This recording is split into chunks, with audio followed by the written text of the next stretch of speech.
Coming up today on the Must Watch Show, stars of the Disney Channel series Villains of Valley View, Isabella Pappas and Kayden Muller-Janssen. Plus, Kristen, Berlacher and Amy Pope stop by to discuss how Airbnb is celebrating World Refugee Day. AEW is expanding with the AEW Collision, and stars of the show Thunder Rosa and Powerhouse Hobbs stop by. And then finally, we share with you a unique Airbnb of the summer, the Mad Hatter Cottage. A new episode of the Must Watch Show starts right now.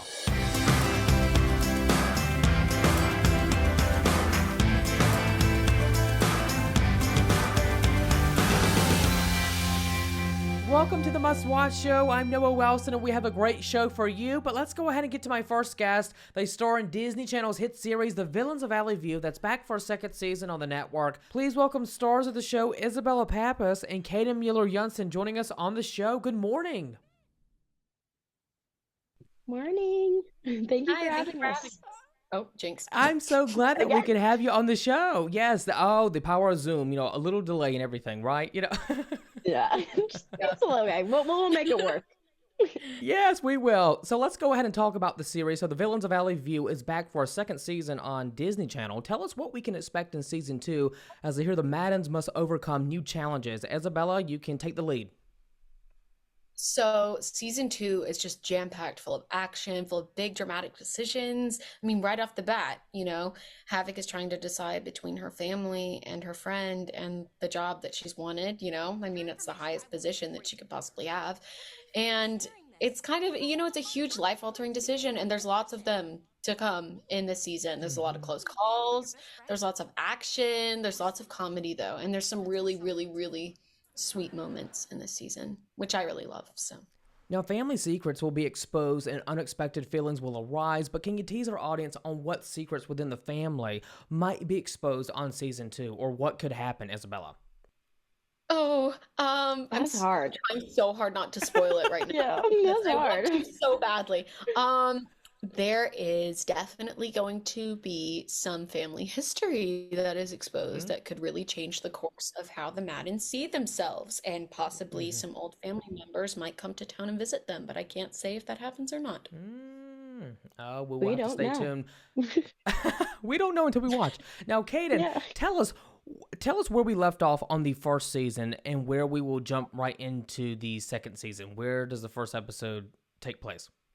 Yeah, so at the end of season 1, it's kind of crazy, Hartley and the Maddens, they all defeat Onyx and Declan together, and they all kind of have this moment of relief, like, don't have any more stress to worry about. And then boom, season 2 comes along, and this big bomb is dropped, of course, on the family, but mainly Amy, as he was saying before, this is a life-changing moment for Amy. So we kind of start off in this place of a lot of tension, not only between Amy and her family, but also between Amy and Hartley's friendship. But I feel like every single character in the show is very strong and has their own personality and bring a special kind of aspect to the dynamic. So it's definitely some craziness to expect for season 2. Amy, are you up there?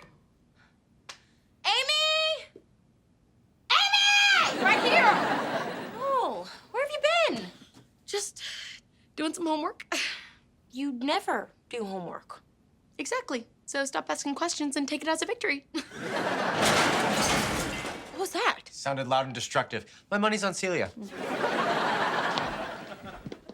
What the? What is that thing? My guess is whatever you popped off your grandma's back. What do you both hope viewers will enjoy the most from season 2? Ooh, I think the relationships, I guess. Yeah. I mean, I think there's so many really real moments in this season, which I think is really hard to do with a sitcom a lot of the time, Yeah. Like they sprinkle it in, but sometimes it doesn't really feel like it hits you. But I feel like, I'm biased, but I do feel like it has a lot of really truthful moments where I would read the script and I would say, this is actually how I would speak. This is actually how I would react. This, it's going to help so many kids and teenagers to kind of, and families even, just to kind of navigate their lives. So that's what I hope. That's what I hope people enjoy the most. Yeah, for I sure. love I that, mean, Kayden. oh yeah, I mean, for sure. I hope people always enjoy just the dynamic of being funny and the craziness and the fights. But as Yeah. Izzy was saying, I feel like especially during season 2, we really dive more into the relationships and these characters opening themselves up and really showing their feelings, which as villains are normally shunned for doing that type of thing. So Mhm. I definitely feel like that's something that people should really be excited to see for season 2. Well, thanks, Isabella and Kayden. When we come back, we are sharing with you how Airbnb is celebrating World Refugee Day. Stick with us. Thank you so much. Thank you for having us.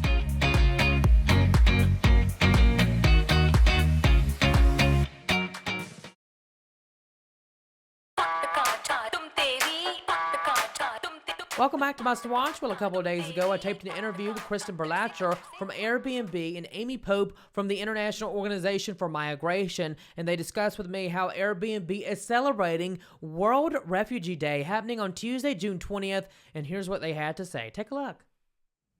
Thank you for having us. So first off, Amy, let's start with you. How has the state of refugees and asylum seekers evolved in recent years, and where have you seen the greatest need?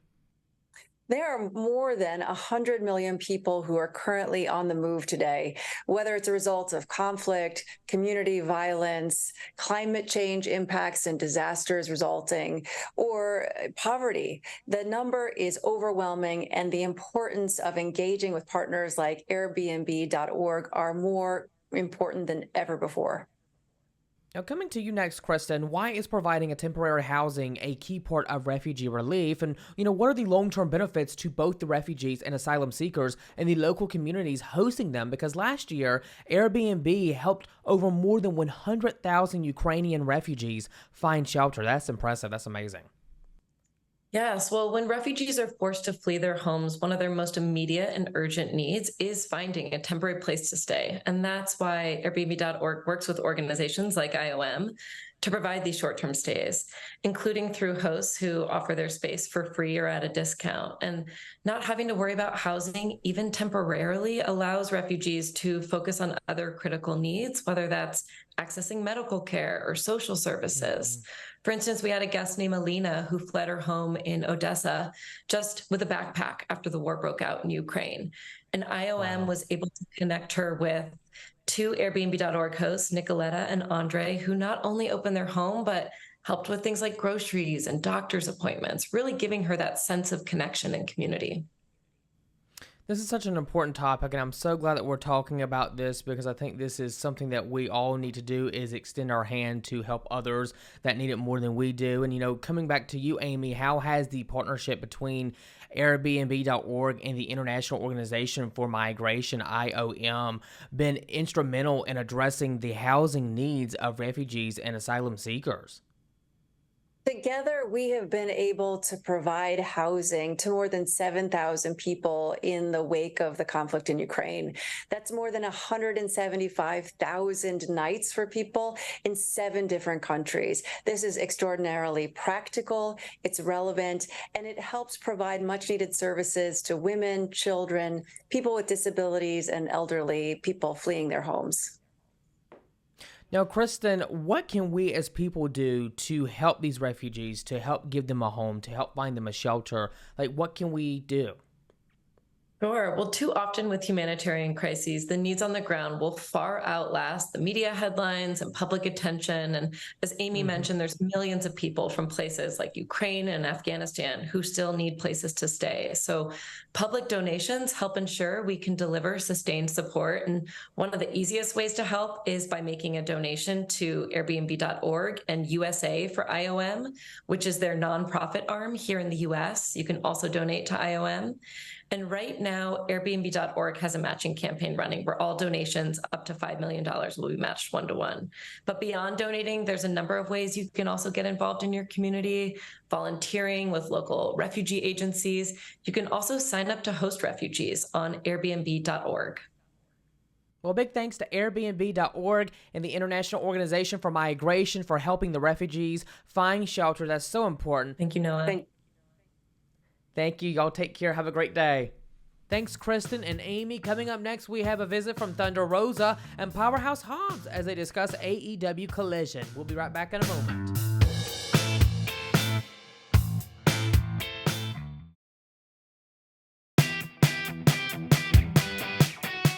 Our next guests are here to talk about the expansion of AEW with a new show titled AEW Collision. Please welcome stars of the show, Thunder Rosa and Powerhouse Hobbs. Good morning to you two. Good morning. It's very nice to have you both on the show. So first off, TNT is launching a second night of professional wrestling with a new tentpole series, AEW Collision. Tell us all about the new show. No, I'm going to say it's actually the third night because we have Dynamite, Rampage, and Collision. Don't forget about that one. Wow. If you were here, I would have to just... There's you see that? There is something that you can break on his head and right behind him, yeah. Chair shot to the back. Yes. Now, in only 4 years following the launch of AEW Dynamite, AEW's footprint, has more than doubled across TNT and TBS networks. How does that make you both feel to know so many people, they still enjoy wrestling and it continues to grow more each year? It lets us know we're doing our job. To see the fans excited and talking every week, it's rewarding, and especially for Thunder and myself to be headlining the show along with others, it's something special. We get to put our stamp on this new show. We're the forerunners. Yes. We're taking charge. Yeah. Now, Thunder Rosa, as I mentioned that the fan base continues to expand throughout the years, what's been one moment that you've encountered with a fan that's very special and personal to you? Oh, I have so many. I have so many. I don't even know where to start. That's a great question. I think the last one that I can remember in the back of my head was I had a match, and I think I was wrestling Nyla Rose, and I went out, or she threw me outside, and I kick a little girl, and by accident, by the way. I just want to say that. Oh, no. And then I give her my sleeve of my gear. And then she came at the end of the show, and then I signed the sleeve, and then we stayed in contact. But I have had so many. I have sing happy birthdays to girls that and we became friends actually of the family because they grew up. They're now 16 or 18 in between that. But I saw them growing up, and I saw them developing their own personality, and some of them want to be wrestlers, some of them want to be doing something else. So it's just beautiful to see them grow. And just reminds you that you're getting old. Yeah, I know. We all continue to get older. Oh, get the skin cream, everyone. No, I'm kidding. Thunder, you are the first AEW and NWA world champion born in Mexico, making you the first Mexican world champion in U.S. wrestling. How does that make you feel to show strong female empowerment in wrestling, but also to other young Mexican girls that maybe hope to inspire to be you someday? It is. It's a big responsibility, because you have to show people that you can do things with hard work, with determination, and with consistency, and that you continue to work hard no matter what happens, no matter what obstacles are going to come your way, that there's always a way. And I think that's, for me, so important to show them to any women or any men at the same time that come from where it came from, that nothing is impossible in this world. Absolutely. I completely agree. Very well said. Now, Powerhouse Hobbs, you came from a rough upbringing, which actually helped you find your passion for wrestling when moving in with your grandparents, who were avid fans of wrestling. Can you talk to me about that and how it was like watching some of your favorite wrestlers with your grandparents? I grew up in a rough neighborhood. My grandparents moved from Mississippi to San Francisco, California, and they lived across the street from this venue called the Cow Palace. So they would go to shows every other week. By the time I came along, wrestling was already on in the house. And so, especially losing my brother and my grandparents and, just being a victim of gun violence and losing my brother to gun violence, it inspired me to do what I actually love. And I don't want to toot my own horn, but I'm pretty good at it. So, but, it's just walking around, and meeting fans and other people, it's a validation.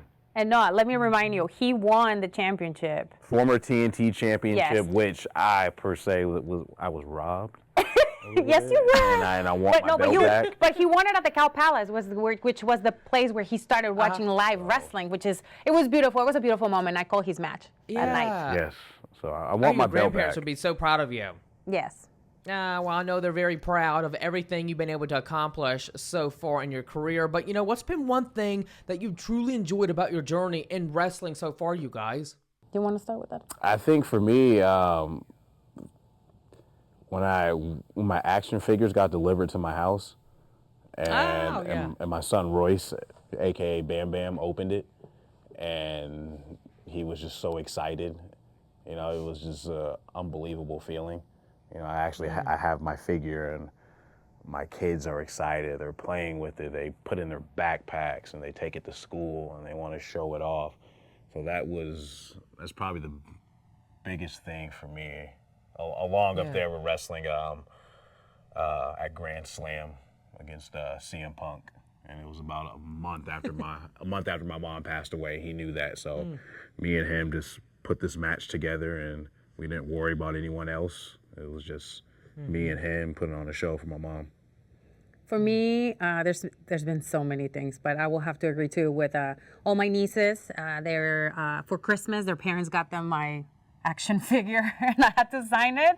It's just that they have somebody to look up to, and they brag about it at school, and I'm actually able to go to their elementary schools and talk to other kids about being successful as a person of color. That to me has been incredibly important. Also meeting some of my idols, outside of the ring, speakers and like singers now, and just like being able to achieve things that I never thought I would, or maybe I didn't never fathom that I could actually get them because of professional wrestling. So, and then probably the last one will be when I won the championship in San Antonio, Texas, in front of my people and my family. It was one of the best moments probably of my life. A great moment.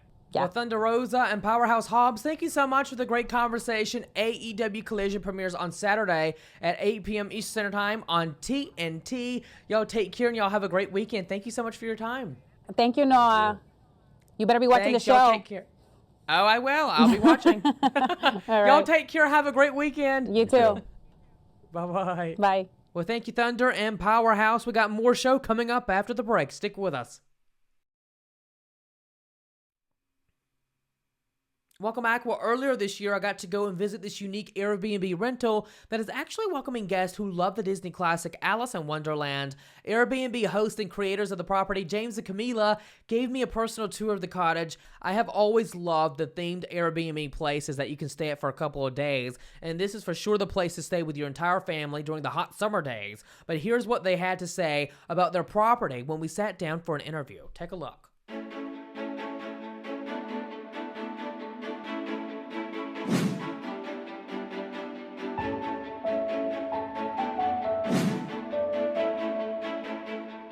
Way we even got this is James got a notification somehow about the property that this used to be going on the market, and he showed it to me, and I was like, we're not buying a place, James. We're not going to buy a place. So we figured, you know what, let's go just see the place so we can just like get it out of our systems and you'll stop bugging me about it. So we show up here, and it was just weird. And it was like that ugly baby you can't look away from, and it's like we just kept going back to we kept thinking about it. We couldn't forget about just how weird this place was. There's like stairs that went to a bathroom that had like these double doors that went. It was just a very weird place with like wood going in different directions and different textures and different types of wood on every single wall. And we just couldn't stop thinking about it, and so we put a bid on it, and then someone else also put a bid, and I guess our competitive nature kind of kicked in. We had to have it at that point. But the whole Mad Hatter thing that came from it is like everything was so quirky and weird. We just thought about Mad Hatter more than Alice in Wonderland. It was just like, this is just so bizarre. What could the name of this cabin be that goes with bizarre? And I was like, and we both looked at each other. It was like the same time. We're like, Mad Hatter. And from there, we bought it, and we designed it on the go. A lot of it was kind of like sitting there being like, okay, today we're supposed to be working on this room. What's the inspo? I don't know. And we just things changed multiple times throughout the process, and I'm glad with the turnout, because I think if you over plan it ahead of time, sometimes you'll miss just like the magic of just random 2 a.m. inspiration that kicks in, which I guess works with Mad Hatter. Well, it was so nice getting to spend half the day with James and Camila. Thank you guys for welcoming me inside your cottage. And the two, they're actually planning on hosting a series of fantastical themed events in Blue Ridge, Georgia at the Mad Hatter Cottage, one being their first annual Mad Hatter Tea Party this summer. That sounds like fun. Fans can follow along on social media and even win an entry into their future events. You can find them on Instagram by following at Mad Hatter Cottage GA. That's Mad Hatter Cottage GA. Thank you all for watching the show today. Have a great weekend, and we'll see you back here next week. Bye-bye.